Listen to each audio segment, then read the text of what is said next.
अश्विनी नक्षत्र ब्रह्मांड का पहला नक्षत्र है और तीनों स्तरों पर, तीनों लेवल्स पर इसमें रजस रजस और रजस है। जैसे ही आपका मन बनता है इस कार्य को करना चाहिए तो पूरी एनर्जी पता नहीं कहाँ से आती है आपके भीतर और आप पूरी एनर्जी के साथ उस कार्य में जुट जाते हैं।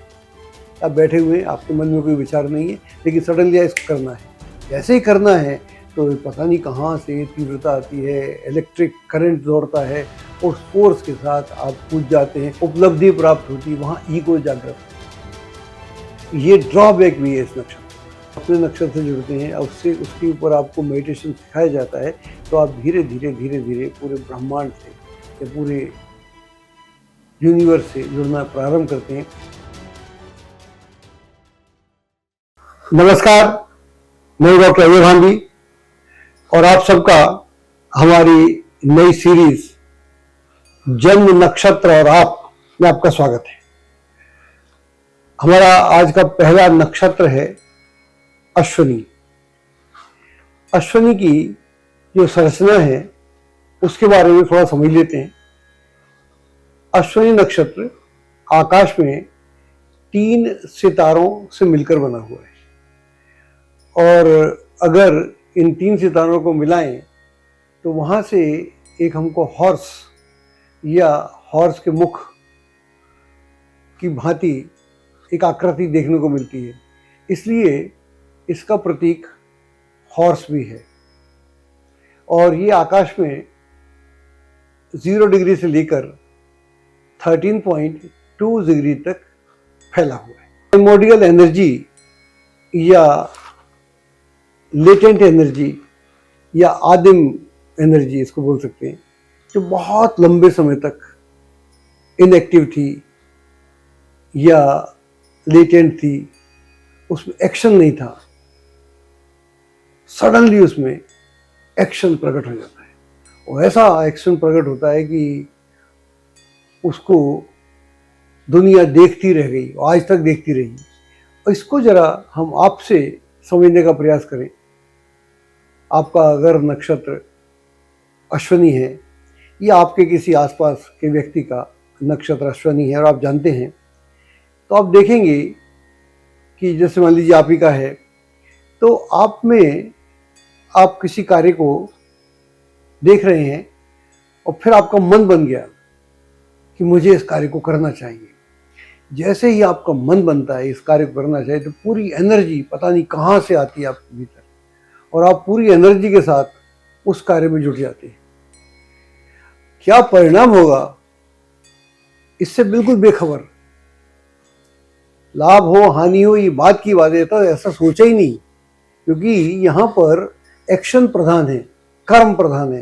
तो जब एक्शन इतना प्रधान हो जाए कि पूरी नस नस में, पूरे टिश्यू में, पूरे सेल में एक ही प्रक्रिया, एक ही थॉट बार बार जन्म ले रहा हो, बार बार कुरेद रहा हो, कूद जाओ, तो पूरी शिद्दत के साथ आप उस कार्य में कूद जाते हैं। क्योंकि आपकी प्राइमोर्डियल एनर्जी, जिसके नेचर में बात कर रहे हैं, जब वो भी विस्फोट करती है या बिग बैंग होता है तो शांत बैठिए, पता नहीं कब से शांत बैठिए, लेकिन जब विस्फोट होता है तो पूरा विस्फोट होता है। तो सेम वे में अगर आप अपने भीतर देखेंगे तो आपको मेरी बात से सहमत होना पड़ेगा। आप बैठे हुए हैं, आपके मन में कोई विचार नहीं है, लेकिन सडनली इसको करना है।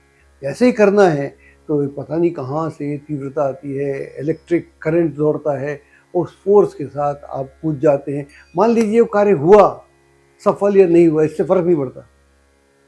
आप उसी क्षण कोई दूसरा कार्य मिल गया या समझ में आ गया तो आप दूसरे कार्य में उतनी ही तत्परता से एक्टिव हो जाते हैं। देखिए, इसका प्रतीक आपसे बहुत मैच करता है। इसका प्रतीक है घोड़ा। घोड़ा या तो दौड़ता है या थक के खड़ा हो जाता है, कभी लेटता नहीं, यानी वो थकता नहीं, ऐसा भी कह सकते हैं। तो यही स्थिति आपको अपने भीतर देखने को मिलती है। यह नक्षत्र का प्रभाव है। और अगर कार्य जोखिम भरा हो या उसके बारे में अता पता ना हो तो आपको करने में और भी मज़ा आता है। और इसको थोड़ा और समझते हैं। इंटरेस्टिंग है कि केतु जो है वो चंद्रमा का नॉर्थ नोड है, तो नॉर्थ नोड के साथ उसका संबंध है, जुड़ा रहता है। और केतु का मतलब ही होता है अप्रत्याशित, अकस्मात। और अकस्मात अप्रत्याशित तो है, और उसके बाद में ट्रिमेंडस फोर्स, जिसको नेचर बोलती प्राइमोर्डियल फोर्स, जो अभी तक इस्तेमाल नहीं हुआ। ऐसे ही आपका उस कार्य के प्रति तो फोर्स इस्तेमाल नहीं हुआ ना, तो आपको वही बात जो नेचर में हुई थी एक दिन, यहाँ प्रतिदिन रिपीट होती रहती। जैसा कि मैं बोल रहा था कि केतु जो है चंद्रमा का नॉर्थ नोड है, और केतु का संबंध विजडम से है, प्रज्ञा से है, ज्ञान से है। और जब आदमी प्रज्ञावान होता है तो फिर उसे ऐसा लगता है कि अगर मैं ये जोखिम उठा भी रहा हूँ तो इससे मैं निपट लूँगा। तो यह एक कॉन्फिडेंस, या बोल सकते हैं ओवर कॉन्फिडेंस, बार बार आता है। और आप जब भी कोई कार्य करेंगे, अगर पूरी तन्मयता से, पूरी एनर्जी से, पूरी शक्ति से नहीं करेंगे तो फिर आपको उसमें मज़ा भी नहीं आएगा, ना आप उसको बार बार करना चाहें। और एक और ख़ास बात, ये जो नक्षत्र है ये मेष राशि में है, और मेष राशि का स्वामी मंगल है, और इसका जो प्रतीक है रेम है या मेढा है। तो न मंगल थकता है न मेढा थकता है, तो आपके भी थकने का प्रश्न पैदा नहीं होता। बात करते हैं इस नक्षत्र और इसकी आकृति की। इसको बताने से पहले एक बात समझना पड़ेगी कि अश्वनी या अश्वनी कुमार का जन्म कैसे हुआ। इसके पीछे एक कथा है। सूर्य का विवाह सुवर्णा या संज्ञा से हुआ था, जो विश्वकर्मा की पुत्री थी, और शादी उनकी बढ़िया चल रही थी। लेकिन संज्ञा ने महसूस किया कि सूर्य के पास में तेज बहुत है, एनर्जी बहुत है, हीट बहुत है, तो वो उसको झेलने में असमर्थ थी। तो उन्हें लग रहा था कि मैं अपना ठीक से एज ए पत्नी, धर्मपरायण पत्नी का जो एक ड्यूटी होती है, मैं उसको पूर्ण नहीं कर पा रही हूँ, शायद मुझ में कुछ कमी है। इस विचार के चलते वो जंगल में तपस्या करने चली जाती हैं, और इस बीच में वहाँ पर अपनी जैसी एक छाया आकृति बना के उसे प्राण फूंक के खुद चली जाती हैं। वो दूसरी कहानी है, वहाँ से शनि का जन्म होता है, उसको कोई बाद में बात करेंगे। तो मामला चलता रहता है। सूर्य को नहीं मालूम कि वो इमेज के साथ जी रहे हैं या रियल पत्नी के साथ जी रहे हैं। लेकिन एक बार सुवर्णा या संज्ञा जंगल से वापस आती है। वो देखना चाहती है कि मेरा परिवार कैसे चल रहा है। तो वहाँ जब वो देखती है, इतने में सूर्य भी उसको देख लेते हैं, और फिर सुवर्णा वहाँ से भाग जाती है। कथा जैसी कथा है वैसी बता रहा हूँ। भाग जाती है, जंगल में छुप जाती है, और वो फिर घोड़ी का रूप ले लेती है। और सूर्य, सन इतने उत्तेजित हो जाते हैं, इतने कामुक हो जाते हैं कि वो भी घोड़ा बन जाते हैं, और उन दोनों के मेल से अश्विनी कुमार पैदा होते हैं। ये कहानी है। तो इसलिए इनकी जो आकृति है, इसलिए इनकी आकृति हमको घोड़े के समान दिखती है। अश्विनी नक्षत्र जो है ज़ोडिएक का या अंतरिक्ष का पहला नक्षत्र है, और इसको शिव की ऊर्जा से भी देखा जाता है, समझा जाता है। और इसको शिव की ऊर्जा या पुरुष, जो पुरुष तत्व है, उससे समझा जाता है। और जो दूसरा नक्षत्र है भरणी, उसका संबंध पार्वती से है। शिव और पार्वती, पुरुष प्रकृति, दोनों के मेल से ये दुनिया बनी। तो नक्षत्रों में भी ऐसा हमें बताया जाता है। अश्विनी कुमार का जो रोल है, ये दो थे, इसका जो रोल है इसको समझना पड़ेगा। ये बेसिकली चिकित्सक थे, और इनके पास में बड़ी विधियाँ थीं। और एक कथा ऐसी भी है कि चवन ऋषि थे, जिनका च्यवनप्राश आप खाते रहते हैं, आपको याद होगा। तो चवन ऋषि थे, तो उनको एक बार कुछ प्रिंसेस ने, यानी राजकन्याओं ने उनको बोला कि हम आपसे विवाह करना चाहते हैं। लेकिन वो बूढ़े थे, तो बड़ा मुश्किल था। तो उन्होंने अश्विनी कुमार को अप्रोच किया कि भाई आप कुछ करो। तो उन्होंने उनको यौवन प्रदान कर दिया। महाभारत में भी जिक्र आता है, जब कोई बीमार हो जाता था, चोट लग जाती थी, घायल हो जाता था, तो अश्विनी कुमार अपनी चिकित्सा विधियों से क्योर करते थे। तो अश्विनी कुमार का जो मतलब हुआ, ये मतलब हुआ कि ये बदलाव लाते हैं। जहाँ पर आदमी परेशान है उसमें बदलाव लाते हैं। तो इसको आपसे कैसे जोड़ते हैं?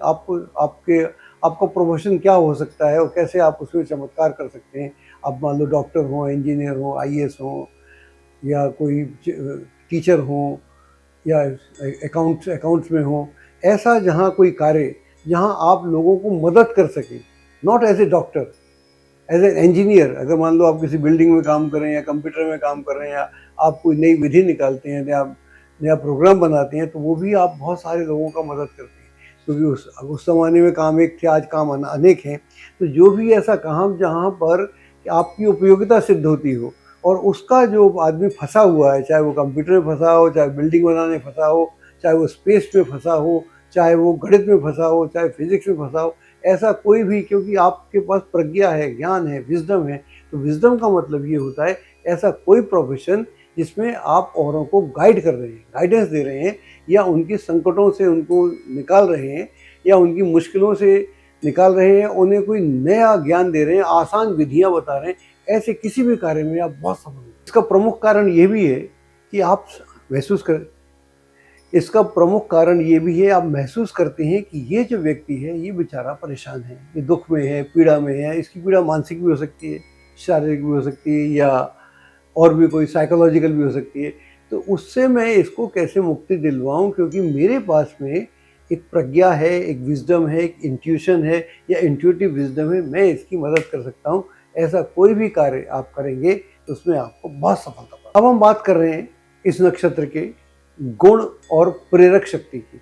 हर नक्षत्र में के अपने गुण होते हैं, जिसको हम एट्रीब्यूट बोलते हैं, और उसकी कोई ना कोई प्रेरक शक्ति होती है। तो पहले गुण की बात कर लेते हैं। तो जैसा कि आप जानते हैं, त्रिगुण होते हैं, जिसका प्रयोग आयुर्वेद में खूब होता है, जिसमें बोलते हैं सत्व, रजस, तमस, ये सारे गुण हैं, एट्रीब्यूट्स हैं, ये होते हैं।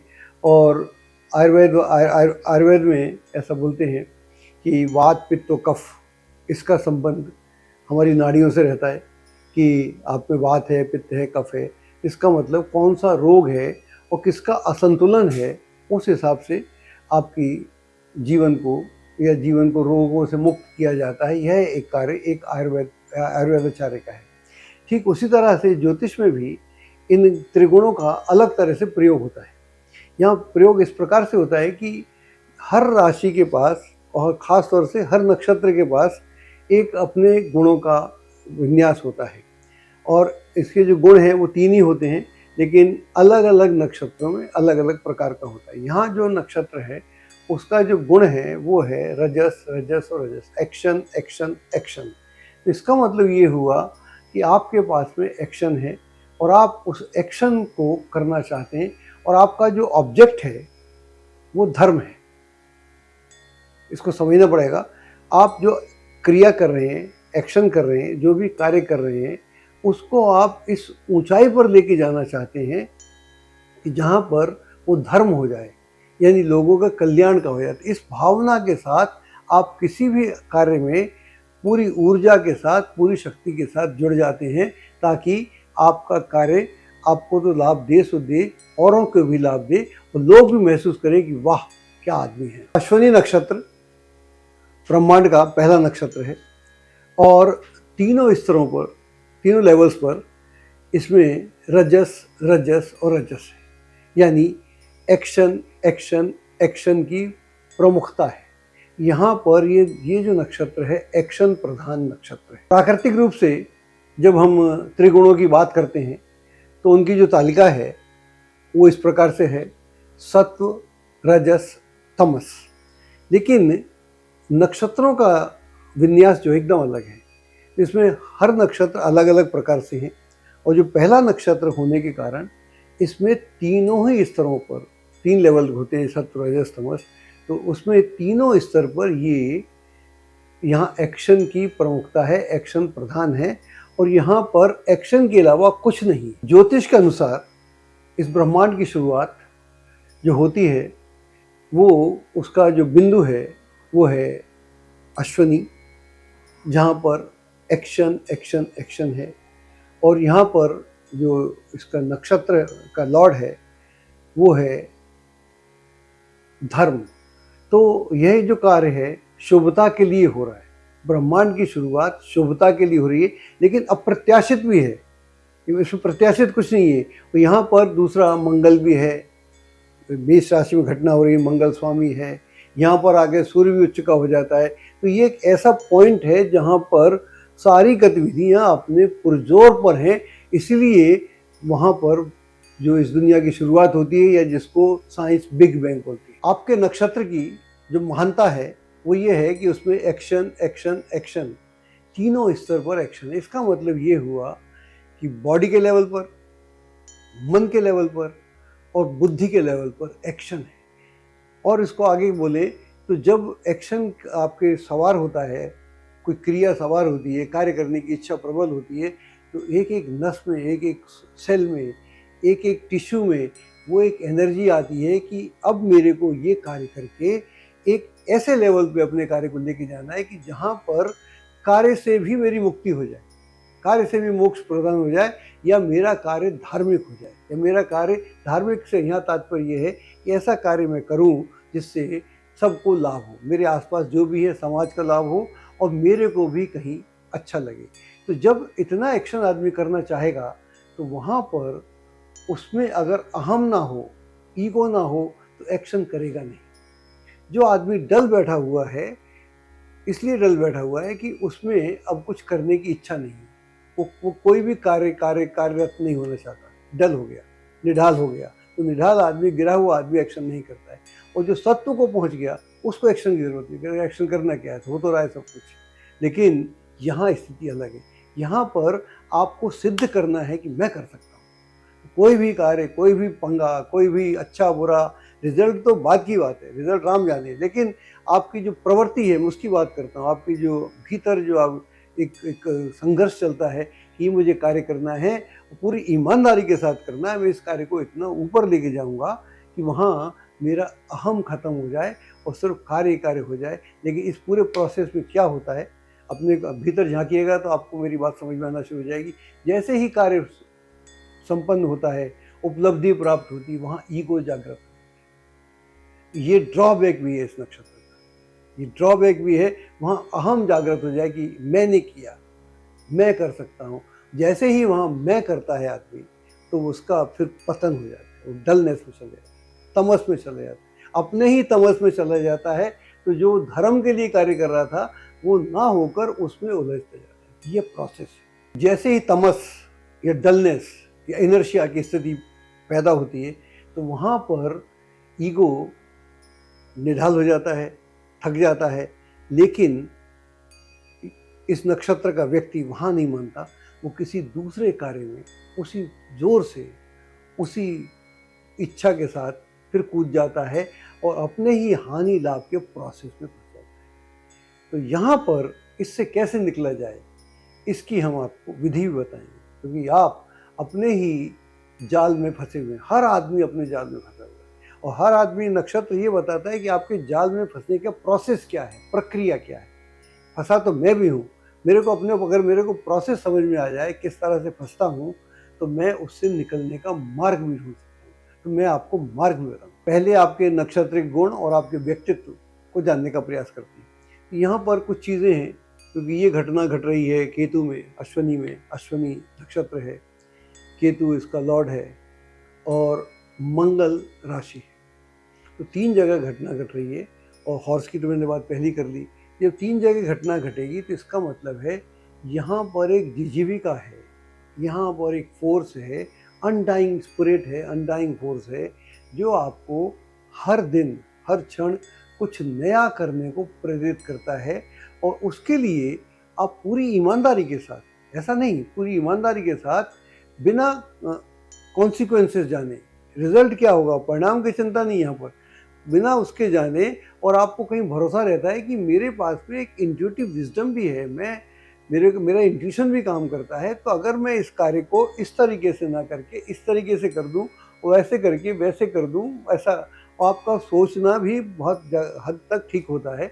मैं ऐसे कर दूं तो मैं इस कार्य को औरों से बेहतर कर दूंगा, इससे मुझे लाभ जो होगा सो होगा, औरों को बहुत लाभ होगा। इस प्रोसेस में आप लग जाते हैं, और इस प्रोसेस में लगने में ऐसा नहीं कि आपको हर जगह हानि होती है, बहुत सारी जगहों पर आप विजयी होते हैं, और आपका जो इम्प्रेशन है बड़ा बढ़िया रहता है। लोग आपकी तारीफ को पुल मानते हैं, वो समझते हैं कि जो कार्य सबसे कठिन कार्य है, सबसे रिस्की कार्य है, जिस कार्य को लोग करने से डरते हैं, झेपते हैं, सोचते हैं, विचार करते हैं, वहाँ पर आप उस कार्य को कूद जाते हैं, कूद के बाहर भी निकल जाते हैं। तो यह एक प्रोसेस है जो आपको हमेशा प्रेरित करता है और आपकी ऊर्जा कभी ठंडी नहीं होती और आप असफल होकर भी ज़्यादा विचार नहीं करते। यहाँ तक सारा प्रोसेस आपका ठीक है। इसके साथ में एक और भी बात है, जिन लोगों से आप प्रेम करते हैं, चाहे आपके परिवार के लोग हों, आपके मित्र हों या जनरल जहाँ भी जिनके प्रति आप अपने को उत्तरदायी समझते हैं, उनके प्रति आप अपनी जान को जोखिम में डालने से भी डरते नहीं, क्योंकि यहाँ पर जब एक्शन प्रधान होगा तो फिर आदमी सोच विचार में नहीं पड़ेगा, और जो सोच विचार में पड़ेगा वो एक्शन नहीं करेगा। एक्शन की यही खास बात है। जैसे मान लीजिए अभी आप जा रहे हैं और गाड़ी चला रहे हैं और सामने से कोई बच्चा आ जाए, तो आप सोचोगे नहीं, एकदम ब्रेक दबा दो। तो एक्शन मीन्स एक हो गया, और ब्रेक दबाने में कुछ भी हो सकता है, कुछ भी उसका लाभ हानि अलग बात है, लेकिन आदमी एकदम ब्रेक दबा देगा, विचार नहीं करेगा कि दबाऊं कि ना दबाऊं। जो दिमाग विचार करेगा वो टक्कर मार देगा, लेकिन जो ब्रेक लगाएगा वहाँ संभावना ये है कि हर 100 में से 90 बार वो बचा के निकलेगा। कुछ आपकी कमजोरियों की बात कर लेते। एक तो आपका जो उतावलापन है वो एक चिंता का सबब है, क्योंकि आप विचार तो करते नहीं, एक्शन में कूद जाते हैं। जब भी कोई आदमी एक्शन में कूदेगा तो फिर वो विचारवान नहीं हो सकता। उतावलापन होगा, जल्दबाजी होगी, बिना सोचे समझे कार्य करने की प्रवृत्ति होगी और जोखिम उठाना नॉर्मल हो जाएगा। तो जब भी जोखिम उठाना नॉर्मल होगा वहाँ पर गड़बड़ हो जाएगी, और यहाँ जो ईगो है आपका अहम, वो आपकी असुविधा का कारण बना हुआ है। हालांकि आपका जो प्रोजेक्शन है, प्रोजेक्शन तो ये है कि मेरे पास तो ईगो ही नहीं है, मैं तो लोगों के कार्य करता रहता हूँ, मेरे में क्या दिक्कत है, मैंने तो इसकी भी मदद की, उसकी मदद की, हर तरह से मदद करता हूँ। लेकिन जो भीतर ही भीतर पल रहा है वो आपका अहम है। जब ईगो आपका बढ़ जाता है तो वहाँ घमंड हो जाता है, वहाँ पर आईनेस कि मैं कितना बड़ा आदमी हूँ या कितनी बड़ा लड़की हूँ, वटेवर जो भी आप हैं, तो वहाँ पर ये जो है, और वहाँ से आपके पतन की यात्रा शुरू होती है। अगर आप गलत रास्ते में चले गए तो उतने ही फोर्स से जाते हैं, क्योंकि एक्शन में यही मुश्किल है। अगर आप इधर चल दिए, ढलान की तरफ चल दिए, तो फिर आप ब्रेक लगाना भूल जाते हैं। ये आपकी समस्याएं भी हैं, इससे आपकी इमेज भी खराब होती है, आपकी हेल्थ भी खराब होती है, मानसिक स्तर पर भी आपको पीड़ा होती है, और हो सकता है आप अपने चक्रों के चक्कर चलते, लोगों की मदद के चलते आप अपने धन का नाश भी करते हो। हर नक्षत्र में कुछ विशेषताएं हैं और हर नक्षत्र में कुछ कमियां हैं। तो मैंने आपकी कुछ विशेषताएं बताई, कुछ आपकी कमियां बताई। अभी हम बहुत जल्दी नक्षत्र मेडिटेशन लेके आने वाले हैं, ऑनलाइन भी करेंगे, ऑफलाइन भी करेंगे। उसमें हम आप लोगों को इनवाइट भी करेंगे, और हर नक्षत्र का अलग विधि है, इसके ऊपर हमने पिछले 50 साल से कार्य किया है। और जब आप अपने नक्षत्र से जुड़ते हैं तो नक्षत्र के लॉर्ड से जुड़ते हैं, नक्षत्र के स्वामी से जुड़ते हैं, नक्षत्र की एक आकृति है आकाश में, नक्षत्र का एक देवता है, नक्षत्र की एक कास्ट है, नक्षत्र का पूरा पूरा विन्यास है। जब आप अपने नक्षत्र से जुड़ते हैं और उससे उसके ऊपर आपको मेडिटेशन सिखाया जाता है, तो आप धीरे धीरे पूरे ब्रह्मांड से या पूरे यूनिवर्स से जुड़ना प्रारंभ करते हैं। जैसे ही आप यूनिवर्स से जुड़ना प्रारंभ करते हैं, तो जो भी आपकी कमियां हैं उन कमियों को आप पूर्ण करते हैं, और वहाँ से आपको अपना पर्पस मालूम पड़ता है।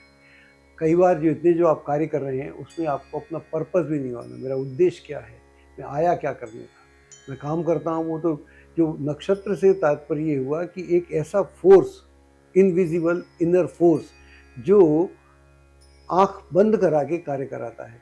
नक्षत्र मेडिटेशन बहुत विधि है कि वहाँ कार्य तो उतने ही फोर्स से होगा, लेकिन आंखें खुली होंगी, बल्कि कॉन्शियसनेस जागृत।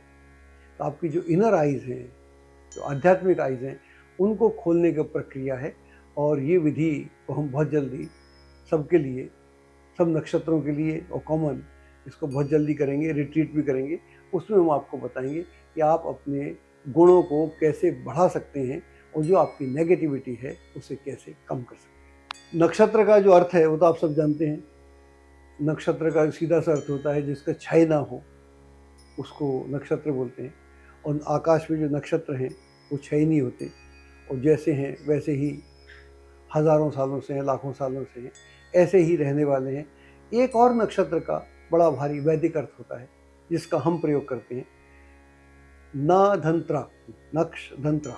इसका मतलब ये हुआ कि एक ऐसी विधि, एक ऐसा मेथड जिससे कि हम उस नक्षत्र के देवता के साथ अपनी जो ऊर्जा है, आंतरिक ऊर्जा है, उसको समाहित कर सकें, उससे जुड़ सकें, और उससे हम जो अपने भीतर जो हमारी कमियां हैं, जो हमारा लक्ष्य है, जो हमारा उद्देश्य है, जो हमारा पर्पज़ है, हम उसको जान सकें। और फिर अगर हम चाहते हैं कि हम धनवान हो जाएं, तो धनवान होने के क्या मेथड हो सकते हैं। हर नक्षत्र के अलग अलग विधियां हैं जो आदमी खुद ही करता है, क्योंकि हमारा ऐसा मानना है कि मेरा उपाय दूसरा आदमी क्यों करेगा। मेरी समस्या है तो मेरी समस्या का हल मुझे करना पड़ेगा ना। अगर मैं बीमार हूँ तो मेरा बेटा थोड़ी मेरी गोली खाता है या इंजेक्शन लगाता है। मैं बीमार हूँ तो मैं उसकी दवाई लेता हूँ, और वो बीमार है तो वो अपनी दवाई लेता है। तो सेम इस तरह से जो हमारी कमियां हैं उनको कौन पूरा करेगा, हम पूरा करेंगे। दूसरे के भरोसे पड़े रहेंगे कि वो हमारा उपाय कर देगा, और उपाय भी कैसा, ऑनलाइन उपाय कर देगा, सामूहिक उपाय कर देगा। हज़ारों लोगों में एक मैं भी हूँ, मेरा भी पढ़ देगा, नक्षत्र पढ़ देगा। उससे कुछ होने वाला नहीं है, ना कुछ होता है। ये ढकोसला है, करना तो मुझे पड़ेगा। अगर ज़रूरत मेरे को है मैं करूँगा। और जो आदमी हेल्थ बनाना चाहता है उसका नौकर बनाएगा या उसका पहलवान बनाएगा मोहल्ले का, उससे उसकी हेल्थ नहीं बनेगी। उसको उसके लिए खुद जिम जाना पड़ेगा, स्विमिंग करना पड़ेगा, दौड़ना पड़ेगा, दंड बैठक में कुछ भी करना पड़ेगा। जैसे हम सारे कार्य अपने करते हैं, ऐसे ही आपको अपने बारे में सोचना पड़ेगा, अपने लक्ष्य को पहचानना पड़ेगा, अपने उद्देश्य को जानना होगा। फिर आप धनवान भी बन सकते हैं। या जो भी आप प्राप्त करना चाहते हैं, IAS होना चाहते हैं, इंजीनियर होना चाहते हैं, उच्च कोटि के डॉक्टर होना चाहते हैं, या अच्छे ज्योतिषी होना चाहते हैं, जो भी आप होना चाहते हैं, फिर वो आसानी से आप हो सकते हैं। एस्ट्रोलॉजी की सटीक जानकारी के लिए विश्वविख्यात एस्ट्रोलॉजर अजय भांबी के YouTube चैनल ABC चैनल को सब्सक्राइब, लाइक और शेयर करें। लेटेस्ट अपडेट के लिए बेल के बटन पर जरूर क्लिक करें।